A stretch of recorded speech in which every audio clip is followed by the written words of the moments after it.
Everyone, स्वागत है आप सभी का टीचिंग गोल्स के इस लर्निंग प्लेटफॉर्म पर। आई होप आप सभी लोग अच्छे होंगे।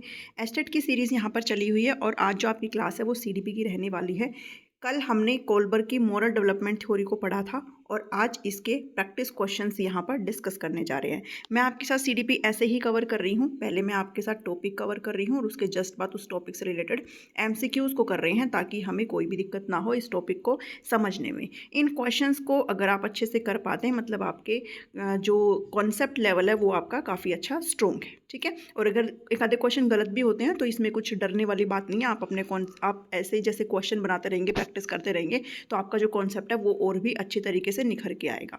सो ये जो प्लेलिस्ट है आपकी वो मैंने सेपरेट भी बनाई हुई है एमसीक्यूज़ वाली, वो आपको प्रैक्टिस क्वेश्चन नाम से मिल जाएगी सीडीपी की। अदरवाइज इन सभी जैसे आपकी जो सीडीपी की जो प्लेलिस्ट है ना उसके अंदर मैंने आपको इस टॉपिक के नीचे ही ये वाला जो वीडियो है वो भी ऐड कर दिया है, तो आपको सेम प्लेलिस्ट में भी मिल जाएगा, आपको ढूंढने की भी ज़रूरत नहीं है। बस आपको सीरीज़ वाइज क्लासेस को देखना है, ठीक है। तो चलिए स्टार्ट करते हैं। पसंद आई तो भाई लाइक करना और मुझे बताना आपके कितने क्वेश्चन यहाँ पर बन रहे हैं। क्वेश्चन नंबर 1 है यहाँ पर, 3 levels of moral development comprising 6 stages were proposed by. बहुत ही इजी सा सवाल है, ये तो हम पढ़ ही रहे हैं कि मॉरल डेवलपमेंट की थ्योरी थी जिसको लॉरेंस कोलबर्ग ने दिया था और उन्होंने अपनी इस थ्योरी के 3 तो स्तर बताए हैं और 6 यहाँ पर चरण बताए हैं जिनको स्टेजेस बोलते हैं, ठीक है। और इन सबको अच्छे से इन क्वेश्चंस के साथ साथ मैं आपको फिर से इस थ्योरी को रिवाइज भी करवा दूंगी। तो ऐसा नहीं है कि सिर्फ आपको आंसर ही मिलेंगे, आपको इस थ्योरी का डीप में भी चीज़ें सारी फिर से मैं आपको एक्सप्लेन करते हुए चलूँगी। तो पहले क्वेश्चन का आंसर तो आपका बी आ जाता है। लॉरेंस कोलबर्ग ये एक अमेरिकी साइकोलॉजिस्ट थे और जीन पियाजे से प्रभावित थे, बिकॉज जीन पियाजे ने पहले मॉरल डेवलपमेंट की थ्योरी दी थी जो कि इनकम्प्लीट थी। इनसे प्रभावित होकर के लॉरेंस कोलबर्ग ने सेम कुछ डिलेमा जो है बॉयज़ के सामने प्रेजेंट किया था। वो 10 से 16 साल के लड़के थे जिनके सामने उन्होंने इन डिलेमास को जो है प्रेजेंट किया था और उसके बेस पे इन्होंने अपनी इस थ्योरी के 3 लेवल और 6 स्टेजेस दिए थे, ठीक है। नेक्स्ट क्वेश्चन पर बढ़ते हैं। The sense of right and wrong is most highly associated with what. सही और गलत की भावना सबसे अधिक किससे जुड़ी हुई होती है? तो सही और गलत की भावना किससे जुड़ी होती है? डिस्ट्रीब्यूटिव जस्टिस से जुड़ी होती है, एम्पैथी से, शेम से या फिर मोरालिटी से? तो शेम की तो कोई बात ही नहीं है, हम यहाँ पर सीधे तौर पर हमें पता है भाई नैतिकता से जुड़ा होता है। अगर आपका मोरल डेवलपमेंट अच्छा है तो आप कहीं ना कहीं, ये एक प्रक्रिया होती है, मोरल डेवलपमेंट एक प्रक्रिया होती है जब आप किसी भी चीज़ में राइट और रोंग को अच्छे से एक प्रॉपर रीजनिंग के साथ, प्रॉपर तर्क के साथ आप डिसाइड कर पाते हो ये चीज़ अच्छी है और ये चीज़ गलत है। तो डी ऑप्शन यहाँ पर करेक्ट हो जाता है। नेक्स्ट क्वेश्चन है क्वेश्चन नंबर 3। आई होप ये आप सभी को विजिबल है। क्वेश्चन नंबर 3 कहता है based on Kohlberg stages of moral reasoning. Kohlberg के ये जो चरण हैं उनके आधार पर, जो मॉरल रीजनिंग के जो चरण है, 6 चरण हैं, उनके आधार पर कौन सी स्टेटमेंट इसमें ट्रू है, सही है about moral development and children's behaviour in the classroom. बच्चे के नैतिक विकास और बच्चे के बिहेवियर के संबंध में क्लासरूम के अंदर कौन सा जो चरण है वो यहाँ पर सही है। तो एक एक करके आपको सभी चरणों को पढ़ना है। ऑप्शन ए कहता है children show the highest degree of problems in stage 2 because they subscribe to the rational you hit me and I will hit you back. जो आपकी स्टेज 2 है वो आपकी रिवार्ड ओरिएंटेशन की स्टेट है, इंस्ट्रूमेंटल रिलेटिविस्ट ओरिएंटेशन की state है, self interest की स्टेट है, टिट फॉर टैट की अवस्था है। यहाँ पर बच्चा अपना खुद का हित देखता है, वो ये देखता है अगर मैं ये चीज़ मानूंगा तो इसमें मेरा क्या भला है। तो टिट फॉर टैट यानी कि जैसे को तैसा, जैसा तुम मेरे साथ करोगे मैं तुम्हारे साथ करूँगा, तुम मेरे को धक्का मारेगा मैं भी तेरे को धक्का मारूंगा, ठीक है। You hit me I will hit you back. तो अब जो स्टेज 2 है आपकी वो तो यही कहती है भाई टिट फॉर टैट की अवस्था है। आगे भी पढ़ लेते हैं हम। चिल्ड्रन, अब इसमें ना एक चीज़ ध्यान में रखना, चिल्ड्रन के बिहेवियर की बात कर रहे हैं कि किस स्टेज में बच्चे का जो बिहेवियर है वो यहाँ पर एक तरीके से बताना है आपने, ठीक ठीक है। तो चिल्ड्रन शो, अब ज़्यादा प्रॉब्लम्स जो है बिहेवियर में वो सेकंड स्टेज में होती है, या फिर children show A high degree of behaviour problem in stage 1, या फिर पहली जो अवस्था है उसके अंदर बच्चे ज़्यादा प्रॉब्लम दिखाते हैं अपने व्यवहार में। पहली अवस्था कौन सी है भाई? ओबीडियंस या फिर पनिशमेंट की अवस्था है। आप ये चीज़ मानो अदरवाइज आपको पनिशमेंट मिलेगी, ये अवस्था है।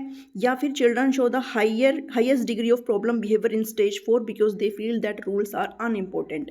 ये बिल्कुल ही गलत है। क्यों गलत है? क्योंकि जो स्टेज 4 की जो अवस्था है वो लॉ एंड ऑर्डर की अवस्था है, नियम एंड कानून की अवस्था है। और यहाँ इस स्टेज के अंदर आकर के बच्चों को लगता है नियम और कानून हमारे भले के लिए हैं, भले ही वो गलत हो लेकिन वो हमारे भले के लिए, हमें उन्हें मानना पड़ेगा।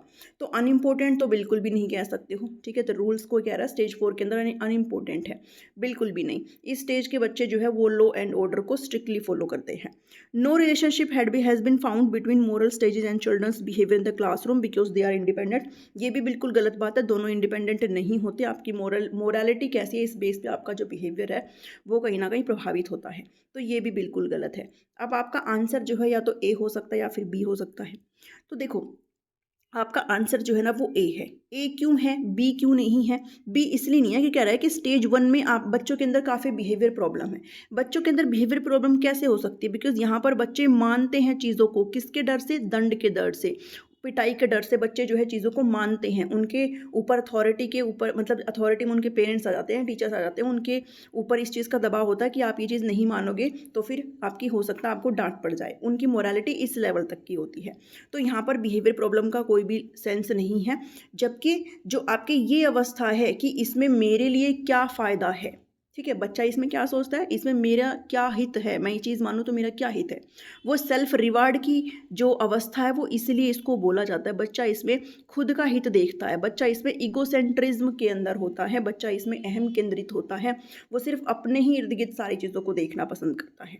तो इसलिए सबसे ज़्यादा जो बिहेवियर का जो प्रॉब्लम है वो किस स्टेज में देखने को मिलेगा? वो स्टेज 2 में देखने को मिलेगा। इसलिए ऑप्शन नंबर 1 यहाँ पर करेक्ट है। नेक्स्ट क्वेश्चन पर चलते हैं। According to Kohlberg's theory of moral development, Kohlberg की नैतिक विकास के सिद्धांत के अनुसार a human being's moral development is a process of what? Kohlberg के नैतिक विकास के सिद्धांत के अनुसार मनुष्य का नैतिक विकास किसकी प्रक्रिया है, कौन सी प्रोसेस है ये? Gradually internalising societal value of right and wrong, क्या आप सोसाइटी में जो सही और गलत की चीज़ें हैं, सामाजिक मूल्य हैं, उनको धीरे धीरे आत्मसात करते हो, ये प्रोसेस होता है मोरल डेवलपमेंट? या फिर recognising the things that can benefit other people and what can cause harm to others? ये तो बिल्कुल भी नहीं है कि दूसरों को नुकसान हो जाए और दूसरों को फ़ायदा हो जाए, ये तो हम नहीं करते हैं। Progressing through a series of standard stage of level of morality, ये बिल्कुल सही बात है। इसके अंदर क्या होता है? Progressing through a series of standard stage of level of morality, यानी कि हम जो है भाई लेवल बताए हैं ना, पहले प्री कन्वेंशनल लेवल बताया, फिर कन्वेंशनल लेवल बताया और फिर पोस्ट कन्वेंशनल। तो हम लेवल के अकॉर्डिंग हमारी जो मोरालिटी है उस सीरीज से गुजरते हैं, प्रोग्रेस सीरीज से गुजरते हैं, धीरे धीरे होता है। पहले कोई भी मोरालिटी नहीं आती, फिर बाद में मोरालिटी होती है, बट जो समाज के अंदर होती है, हम बच्चे जो है उसको क्वेश्चन नहीं कर सकते हैं। और पोस्ट मोरालिटी मतलब यहाँ पर आपकी जो मोरालिटी है वो कम्प्लीटली डेवलप हो चुकी है, अब आप क्वेश्चन कर सकते हो। इवन आप कई बार चीज़ों को चेंज भी करने की कोशिश करते हो कि भाई जो रूल आपके फ़ायदे के लिए नहीं है उन्हें बदल दे तो ही बढ़िया है। तो इसलिए ऑप्शन नंबर सी इस क्वेश्चन के अकॉर्डिंग बिल्कुल सही हो जाता है। क्वेश्चन 5 कहता है, according to Lawrence Kohlberg's theory of moral development, at which stage of moral development do individuals define right action by self chosen ethical principles of conscience that are valid for all humanity regardless of law and social agreement? इस question को पढ़ते ही आपको जवाब देना है कि भाई कह रहा है कि कौन सी यहाँ पर according to Lawrence Kohlberg theory of moral कौन सी स्टेज के अंदर, भाई स्टेज पूछिए, ठीक है, तो 6 स्टेज है आपकी, कौन सी स्टेज में जिसमें किसी भी इंडिविजुअल का जो डिफाइन करता है एक्शन को बाई विच, मतलब खुद की चूजन एथिकल प्रिंसिपल्स होते हैं, यानी कि सेल्फ चूजन मोरालिटी होती है ये, सेल्फ चूजन मोरालिटी। सेल्फ इसमें खुद की जो मोरालिटी है वो विकसित हो जाती है, उसमें उसके उसूल काम करते हैं, उसमें वो सोसाइटी के अगेंस्ट भी चला जाता है कि अगर ऐसा हो जाएगा तो होने दो, बट मैं मेरे सिद्धांत नहीं छोड़ूंगा या फिर नहीं छोड़ूंगी। तो ये कौन सी है? ये आपकी सबसे लास्ट वाली जो अवस्था है उसे कहते हैं यूनिवर्सल एथिकल प्रिंसिपल ओरिएंटेशन। आपका यहाँ पर दिखाया भी है, एथिकल प्रिंसिपल से नाम भी आ रहा है, तो ये तो आप साफ पता लग ही रहा है भी आपकी दूसरी जो ऑप्शन है वो बिल्कुल करेक्ट है। इसके अकॉर्डिंग मैंने आपको बताया था ना कि भगत सिंह वाला मैंने आपको एग्जाम्पल दिया था, तो ये वो अवस्था होती है, इसमें बहुत कम लोग जा पाते हैं और बहुत कम लोग इस लेवल के अकॉर्डिंग मोरालिटी रख पाते हैं। ये लोग अपने आप को भी दांव पर लगा देते हैं लोगों की भलाई के लिए, ठीक है। तो क्वेश्चन 5 का ऑप्शन नंबर 2 आ जाएगा। नेक्स्ट क्वेश्चन पर बढ़ते हैं, question number 6। Kohlberg's contribution to moral reasoning is one step ahead of पियाजे थ्योरी बिकॉज ऑफ। कोलबर्ग का जो मोरल रीजनिंग का जो योगदान है वो एक स्टेप आगे है, ठीक है, एक स्टेप आगे है, एक कदम आगे है पियाजे की थ्योरी से। क्यों है? Posing moral dilemmas, asking parents, game like situation की वजह से, या फिर चिल्ड्रन को ऑब्जर्व करके। तो अब आप सभी को पता है भाई इसका ना तो बी हो सकता है, ना सी, ना डी, कुछ भी नहीं हो सकता। उसने कुछ डिलेमा जो है बच्चों के सामने प्रेजेंट करे थे, उन डिलेमा के बेस पे उन्होंने 3 लेवल और 6 यहाँ पर स्टेजेस बताए थे, जो कि कोरल डेवलपमेंट कोरल नहीं, कोलबर्ग की मोरल डेवलपमेंट थ्योरी के अंतर्गत आता है। इसलिए ऑप्शन नंबर ए यहाँ पर करेक्ट हो जाएगा। नेक्स्ट क्वेश्चन है, the principle of tit for TET is the characteristics of which state of Kohlberg theory of moral development. Tit for tat की अवस्था आपसे पूछी गई है। अब टिट फॉर टैट की अवस्था सबको पता है भाई, आपकी स्टेज 2 वाली अवस्था है, स्टेज 2 वाली है, ठीक है। अब ये कौन सी है? पनिशमेंट और ओबीडियंस तो आपकी स्टेज 1 अवस्था है। Personal reward orientation, social contract orientation या फिर लॉ एंड ऑर्डर। तो देखो सोशल कॉन्ट्रैक्ट तो आपकी स्टेज 5 की अवस्था है, जिसमें हम लोग ट्रैफिक लाइट को जंप कर सकते हैं, ठीक है। हाइंज को अपनी बीवी को, हाइंज ने चोरी करी, बिल्कुल सही बात है, उसे अपनी बीवी को बचाना चाहिए था, बीवी की जान ज़्यादा प्यारी है, इस स्टेज में बच्चे ये सोचते हैं। हमें ट्रैफिक नियमों को तोड़ देना चाहिए, अगर कोई एम्बुलेंस जा रही है तो उसे बिल्कुल रास्ता देना चाहिए, तो वो सी ऑप्शन, यानी कि ये स्टेज 5 है, social contract. Law and order मतलब हम हाइंज को बिल्कुल भी चोरी नहीं करनी चाहिए है, हाइंज अगर चोरी करेगा तो मतलब उसे पनिशमेंट मिलनी चाहिए, इस स्टेज में बच्चे ये सोचते हैं। तो ये आपकी स्टेज 4 है, ये 5 है और ये 1 है। जबकि जो स्टेज 2 है वो कौन सी है? Personal reward orientation. बच्चा इसमें खुद का हित देखता है, वो ये देखता है कि ये चीज़ मैं मानूंगा तो मेरे लिए इसमें क्या फ़ायदा है, ठीक है। You push me, I will push you back. तो टिट फॉर टैट की अवस्था कौन सी है? टिट फॉर टैट की अवस्था आपकी सेकंड स्टेज है, जिसको हम पर्सनल रिवार्ड ओरिएंटेशन भी बोलते हैं, इंस्ट्रूमेंटल रिलेटिविस्ट ओरिएंटेशन भी बोलते हैं, और बहुत सारे नाम हैं जिनको मैंने वीडियो में कवर किया है। नोट्स में बहुत अच्छे तरीके से आपको सारी चीज़ें इंक्लूड कर दी है। इस संडे से पूरी कोशिश है मेरी, मैं आपको नोट्स अवेलेबल करा दूँ, ठीक है। नेक्स्ट क्वेश्चन है question number 8। Mukesh does what his parents tell him to do because he knows that if he does not his parents will punish him। Mukesh is in which stage of। अब देखो सीधी सी बात है, इसका तो आप बहुत जल्दी आंसर कर देंगे। मुकेश वैसा ही काम करता है जैसा उसका पेरेंट्स बोलने को कहता है, बिकॉज उसको पता है अगर वो नहीं करेगा तो उसके पेरेंट्स उसको पनिश करेंगे। तो मुकेश जो है कौन से स्टेज के अंतर्गत लाइक करता है? तो भी पनिश वाली स्टेज तो आप सभी को पता है, स्टेज नंबर 1 है, और इस ऑप्शन के अकॉर्डिंग भी आपकी स्टेज नंबर 1 ए ऑप्शन में दी गई है। इसलिए हम बिना टाइम खराब किए ओबीडियंस और पनिशमेंट स्टेज की तरफ जाते हैं, बिकॉज पनिश वाली आपकी यही अवस्था होती है, ठीक है। अब देखो मैंने आपको टिट फॉर टैट की अवस्था बताई, पर्सनल रिवार्ड ओरिएंटेशन बताई, इंस्ट्रूमेंटल रिलेटिविस्ट ओरिएंटेशन बताई, और इसका एक नाम और भी मैंने वीडियो में भी कवर किया था, इंडिविजुअलिज्म, पर्पस एंड एक्सचेंज की अवस्था भी इसको बोलते हैं। तो पर्पस नाम इसमें ऑलरेडी आ रहा है, तो बहुत सारे नाम है, तो ये आपकी स्टेज 2 हो गई, ठीक है। तो ये आपने ध्यान में रखना है।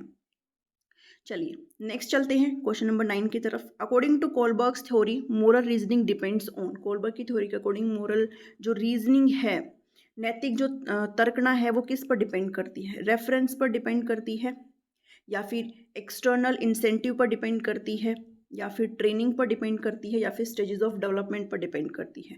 तो जो मोरल रीजनिंग है, मतलब आपको रीजनिंग करना आ रहा है, अगर आप कोई भी चीज़ में सही में या गलत बता पा रहे हैं तो आप एक प्रॉपर कारण भी उसका दे पाते हैं, तो वो मोरल रीजनिंग होता है कि आप इस कारण से इस चीज़ को चुन रहे हैं। तो ये किस पर डिपेंड करता है? ये ना तो रेफरेंस पर डिपेंड करता है, ना एक्सटर्नल इंसेंटिव पर, ना ट्रेनिंग पर डिपेंड करता है, बल्कि स्टेजेस ऑफ डेवलपमेंट पर डिपेंड करता है। एक चीज़ ध्यान में रखना, इन्होंने कहा था कि जैसे पियाजे ने स्टेजेस डेवलपमेंट दिए हैं ना, डेवलपमेंट कोग्निटिव डेवलपमेंट के स्टेजेस, ऐसे स्टेजेस में ही विकास होता है। कैसे? मोरल डेवलपमेंट का, ठीक है। जो नैतिक विकास है वो भी ऐसे स्टेजेस में चलता है।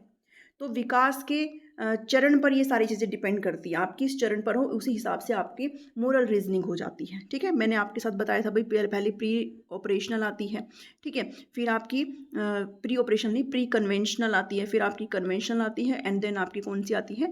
पोस्ट कन्वेंशनल आती है। आपकी 4 से 10 साल की है, 10 से 13 की होती है, और ये 13+ होती है, अडल्टहुड तक की स्टेज होती है।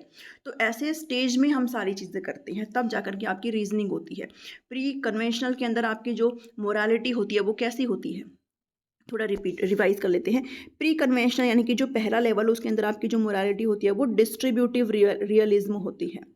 डिस्ट्रीब्यूटिव रियलिज्म, यानी कि वितरणात्मक यथार्थवाद होता है। इसका मतलब ये होता है कि आपकी जो मोरालिटी है वो बाहरी तरफ से इम्पोज्ड है, बाहरी जो अथॉरिटी है, आपके पेरेंट्स हो गए, टीचर्स हो गए, वो आप पर कंट्रोल कर रहे हैं। आप ये काम नहीं करोगे या फिर करोगे तो आपको ऐसे प्रेज मिलेगा एंड सो ऑन, ठीक है।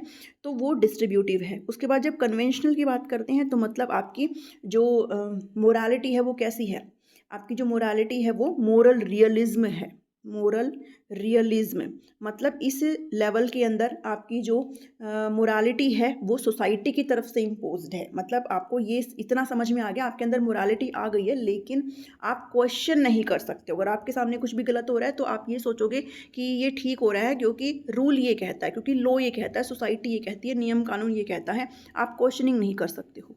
जबकि जो पोस्ट कन्वेंशनल लेवल होती है वो आपकी मोरालिटी ऑफ कोऑपरेशन होता है। मोरालिटी ऑफ कोऑपरेशन मतलब आप ऐसे नियमों को चेंज कर सकते हो, कोऑपरेशन की हेल्प से सहयोग की अवस्था होती है कि आप ऐसे नियम को बदल सकते हो, आप ऐसे नियम को चेंज कर सकते हो जो नियम मानव हित के कल्याण में ना हो, ठीक है, मानव हित में ना हो, ऐसे नियम को आप बदल सकते हो। तो वो पोस्ट कन्वेंशनल लेवल होता है, ठीक है। चलिए इसका आंसर डी आ जाएगा। 10th क्वेश्चन पर चलते हैं। What is the third stage of Lawrence Kohlberg's theory of moral development. Lawrence Kohlberg theory है जो नैतिक विकास का सिद्धांत है, उसका तीसरा स्टेज कौन सा है? तो तीसरा स्टेज कौन सा है भाई बताओ। तीसरा stage, individual reject any societal views of their behaviour. व्यक्ति अपने व्यवहार के बारे में किसी भी सामाजिक दृष्टिकोण को अस्वीकार करते हैं। तो पहले तो एक चीज़ देखो, ये आपकी पहली लेवल है, ये आपका दूसरा लेवल है, ये आपका तीसरा लेवल है। इसके अंदर आपकी दो स्टेज आती है। ये तो आपकी है पनिशमेंट और ओबीडियंस वाली, ये है रिवार्ड वाली, ठीक है, टिट फॉर टैट वाली। फिर दूसरी के अंदर भी, दूसरे लेवल के अंदर भी आपके दो स्टेज आ जाते हैं। ये आपका गुड बॉय और गुड गर्ल। यहाँ पर बच्चा जो है अच्छा दिखने के लिए, गुड बुक्स में आने के लिए काम करता है, ठीक है। सोसाइटी से अप्रूवल चाहता है कि अच्छा सोसाइटी ने मुझे अच्छा बोल दिया तो मतलब मैं अच्छा हूँ। तो वो ऐसे मानता है ताकि लोग उसको अच्छा बोले, इसलिए मानता है वो चीज़ों को, ठीक है। उसके बाद ये है लॉ एंड ऑर्डर आ जाता है इसमें, मतलब नियम कानून आप स्ट्रिक्टली फॉलो करते हो। इसमें सोसाइटी ने बोल दिया तो मतलब बोल दिया, आप उसको बदल नहीं सकते। ये जो है आपका वो है सोशल कॉन्ट्रैक्ट, मतलब आप नियमों को चेंज कर सकते हो। और ये आपका कौन सा है, ये आपका जो लास्ट वाला यूनिवर्सल प्रिंसिपल है, ठीक है, लास्ट वाला जो भगत सिंह वाला है वो ये वाला है। तो इसने कहा थर्ड स्टेज कौन सी है, तो थर्ड स्टेज आपकी कौन सी है, good boy and good girl है। यानी कि आप सोसाइटी में रहते हुए सोसाइटी से अप्रूवल चाहते हो कि आप जो है मतलब अच्छा बनने के लिए आप काम करते हो, तो ये आपकी थर्ड स्टेज है। अब चलो ऑप्शन में, individuals reject any societal views of their behaviour. क्या जो इंडिविजुअल है वो रिजेक्ट कर देता है सोसाइटल व्यूज को? रिजेक्ट तो नहीं करता, क्योंकि सोसाइटी की बातें तो मानता है, सोसाइटी की वजह से अप्रूवल चाहता है, सोसाइटी की से चाहता है कि वो लोग उसको अच्छा बोले, है ना। तो वो ये तो गलत है। Individuals are receptive to societal approval और disapproval of their behaviour. Individuals जो है रिसेप्टिव होते हैं, मतलब ग्रहण करते हैं सोसाइटी के अप्रूवल को। समाज में जो लोग हैं वो उसको कहे, उसके व्यवहार को या तो अप्रूव करे या डिसअप्रूव करे, यानी कि या तो उसको अच्छा बोले या उसको बैड बोले। तो ये ऑप्शन बिल्कुल सही है कि इंडिविजुअल जो होते हैं रिसेप्टिव होते हैं सोसाइटल अप्रूवल से, है ना। भाई गुड बॉय गुड गर्ल कौन बोलेगा, सोसाइटी वाले ही तो बोलेंगे किसी भी को भी। उसके बाद ये जो question, individual began to see their perspective as distinct from that of society's. नहीं, सोसाइटी से तो डिस्टिंक्ट होते ही नहीं है। और only concern with direct benefit ली दैम, ये भी गलत है। इसलिए ऑप्शन नंबर 2 आपका यहाँ पर करेक्ट हो जाता है। आई होप आपको ये चीज़ें समझ में आ रही हैं कि गुड बॉय और गुड गर्ल की अवस्था होती है ये, इसमें हम अच्छा दिखने की कोशिश करते हैं और हम नियमों को इसलिए मानते हैं ताकि लोग हमें अच्छा बोले, ठीक है। तो सोसाइटी से हम अप्रूवल चाहते हैं, तो इसलिए ऑप्शन नंबर 2 आ जाएगा। नेक्स्ट क्वेश्चन है, if Eliot does not litter because it is against his own core value to do so, what stage of Kohlberg's moral development does this reflect? Elliot कूड़ा नहीं फैलाता क्योंकि ऐसा करना उसे उसके खुद के मूल्यों के विरुद्ध लगता है। उसको ऐसा लगता है, उसकी मोरालिटी इतनी डेवलप हो चुकी है कि भाई हमें कूड़ा नहीं फैलाना चाहिए, बिकॉज इससे हम लोग का ही खराबा हो रहा है, हम लोग ही बीमारियों से पीड़ित हो जाते हैं, हमारी ही चीज़ें खराब हो रही है। तो कोलबर्ग के अकॉर्डिंग कौन सा डेवलपमेंट, कौन सा यहाँ पर लेवल देखा, लेवल पूछा गया है। अब देखो, प्री कन्वेंशनल तो हो नहीं सकता, यहाँ पर तो मोरालिटी होती ही नहीं है। कन्वेंशनल भी नहीं हो सकता बिकॉज सोसाइटी से सारी चीज़ें होती हैं। अब ये तो खुद से कह रहा है कि भाई हमें नहीं करना चाहिए, हमें कूड़ा नहीं फैलाना चाहिए, मतलब सोसाइटी का कोई प्रेशर नहीं है, इसने अपनी मोरालिटी खुद से डेवलप करी है, ठीक है। तो इसकी सेल्फ चोजन मोरालिटी यहाँ पर आ चुकी है, उसकी सेल्फ मोरालिटी आ चुकी है।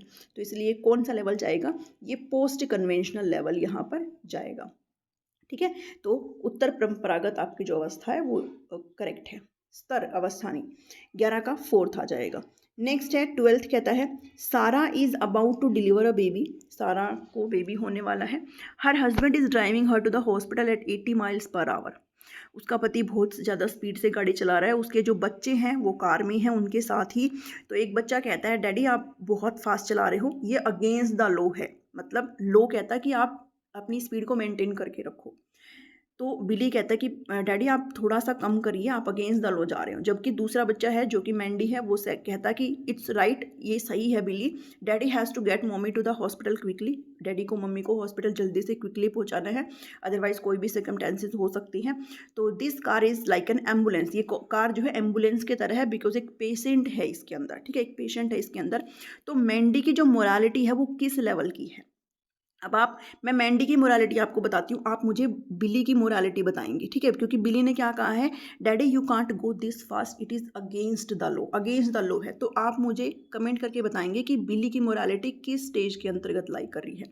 और मैं आपको मैंडी की मोरालिटी बताती हूँ। मैंडी कह रहा है कि भाई हम नियम को तोड़ सकते हैं, बिकॉज मैंने आपको बताया ना वो वाला ट्रैफिक लाइट वाला, कि रेड लाइट है तो आप तोड़ सकते हो उसको, देखा जाता है आप किस इंटेंशन से तोड़ रहे हो। एक तो आप मतलब आप बिल्कुल फ्री हो और आप एम ही तोड़ रहे हो, तो वो तो अगेंस्ट द रूल है, वो फिर गलत चीज़ है, फिर पनिशमेंट के लायक हो। बट वहीं अगर एक एम्बुलेंस अगर इस चीज़ को तोड़ती है तो उसमें कोई भी गलत चीज़ नहीं है, फिर आपकी इंटेंशन देखी जाती है। अगर आप रूल को तोड़ते हो तो ये डिपेंड करता है आप किस इच्छा से तोड़ रहे हो, आपकी इंटेंशन क्या है, आप क्या करना चाहते हो, ठीक है, तब जा कर के चीज़ें होती है। तो मैंडी कह रहा है कि कोई बात नहीं, सब ठीक है, डैडी को जल्दी पहुंचाना है क्योंकि फिर कुछ भी हो सकता है, तो कार एम्बुलेंस की तरह। तो मैंडी की मोरल लेवल क्या है? कन्वेंशन लेवल तो बिल्कुल भी नहीं है, सोसाइटी की तरफ से इम्पोज होता है। प्री कन्वेंशन लेवल तो बिल्कुल भी नहीं है, बच्चा तो बहुत अच्छी बात कर रहा है, तो प्री कन्वेंशन लेवल तो बिल्कुल भी नहीं है, बच्चे के अंदर सेल्फ मोरालिटी आ चुकी है, इसलिए ये क्या है, पोस्ट कन्वेंशनल लेवल है, ठीक है, पोस्ट कन्वेंशनल लेवल है ये। और हेट्रोनोमस मोरालिटी तो जीन पियाजे से संबंधित होती है, इसका आंसर सी हो जाएगा। अगर जीन पियाजे की बात करूं, थोड़ा सा रिवाइज कर लेते हैं, हेट्रोनोमस दी है जीन पियाजे ने पहली स्टेज और ऑटोनोमस दी है जीन पियाजे ने दूसरी स्टेज। हेट्रोनोमस आपकी मोरल रियलिज्म जो मैंने आपके साथ डिस्कस किया ना, जो कि आपकी कन्वेंशनल स्टेज के अंदर होता है कि आप रूल्स को चेंज नहीं कर सकते, तो वो आपकी हेट्रोनोमस सेम है कि आप यहाँ पर रूल्स को चेंज नहीं कर सकते, बच्चे को लगता है रूल्स हमारे हित के लिए, हम उन्हें चेंज नहीं कर सकते। ऑटोनोमस का मतलब होता है मोरालिटी ऑफ कोऑपरेशन, यानी कि आप देखा जाता है आप किस इंटेंशन से रूल ब्रेक कर रहे हो, इसलिए आप रूल को चेंज कर सकते हो, ऑटोनोमस की ये अवस्था होती है, ठीक है। तो ये 2 स्टेजेस दिए थे जीन पियाजे ने, इनको भी आपने ज़रूर ध्यान में रख लेना है। तो इसका आंसर सी आ जाएगा। आप मुझे कमेंट करके बताएंगे बिली किस स्टेज के अंदर लाइक करता है। मैंने मैंडी बता दिया, वो पोस्ट कन्वेंशनल में है। चलिए, अब आप लेवल नहीं मुझे स्टेज बताएंगे, ठीक है। चलिए 13 क्वेश्चन को देखते हैं। According to Kohlberg, teacher can develop moral values in children. Kohlberg के अनुसार जो टीचर है, शिक्षक है, वो बच्चों में नैतिक मूल्य कैसे ला सकता है, कैसे डेवलप कर सकता है? By giving importance to the religious education, धार्मिक शिक्षा को महत्व दे करके, या फिर व्यवहार के स्पष्ट नियम बता करके, या फिर involving them in discussions based on ethical issues, उन्हें नैतिक मुद्दों पर आधारित चर्चाओं में शामिल करके, या फिर उनको स्ट्रिक्ट इंस्ट्रक्शंस नहीं दे सकते। स्ट्रिक्ट एक नेगेटिव वर्ड हो जाता है, ये नहीं बोलेंगे हम। रिलीजियस एजुकेशन को बढ़ावा दे करके भी ये चीज़ें नहीं सिखा सकते हैं, क्लियर बिहेवियर के बारे में भी नहीं करवा सकते हैं, बल्कि हम उनको ऐसे डिस्कशन में इन्वॉल्व कर सकते हैं जिसके अंदर आपके कुछ नैतिक मुद्दे शामिल हो, तब बच्चे उस चीज़ को अच्छे से कैच कर पाते हैं। तो इसलिए सी ऑप्शन यहाँ पर करेक्ट हो जाएगा। 14th कहता है कैरल गिलिगन। अब इस ये जो आपकी मोरल डेवलपमेंट की थ्योरी है, इसकी जो आलोचना है वो करने वाली कौन थी? कैरल गिलिगन थी, ये एक फीमेल थी, कैरल गिलिगन। इन्होंने इस थ्योरी की आलोचना करी थी, आपसे बहुत बार पूछा जाता है, इसलिए हमेशा ध्यान में रखना। इन्होंने रिपोर्ट किया that male tends to use a perspective when making moral judgment while female tends to use dash perspective. ये चीज़ बहुत इंपॉर्टेंट है, ठीक है, बहुत इंपॉर्टेंट है ये चीज़। इन्होंने कहा कि भाई आपने अपनी थ्योरी में सिर्फ मेल सैंपल्स को शामिल किया, फीमेल को क्यों नहीं किया? तो इन्होंने कहा कि ये थ्योरी कैसी है? बाइस्ड थ्योरी है, यानी कि आपने भेदभाव किया है, आपने सिर्फ जो मेल पर्सपेक्टिव है, जो मेल सैंपल है, इनको शामिल किया, फीमेल को तो शामिल ही नहीं किया। फीमेल की अपनी मोरालिटी होती है, ठीक है, उसको शामिल नहीं किया। साथ साथ इन्होंने कहा कि कल्चर का भी डिफरेंस है इस थ्योरी में। कल्चर का डिफरेंस मतलब भाई आप हर बच्चा, आपका अपना अपना कल्चर होता है, अपना अपना रिलीजन होता है, अपना अपना बिलीफ होता है, तो हर बच्चे की मोरालिटी डिपेंड करती है वो किस कल्चर से आता है, किस धर्म से आता है, तो उस पर डिपेंड करती है। ये भी चीज़ इन्होंने शामिल नहीं करी।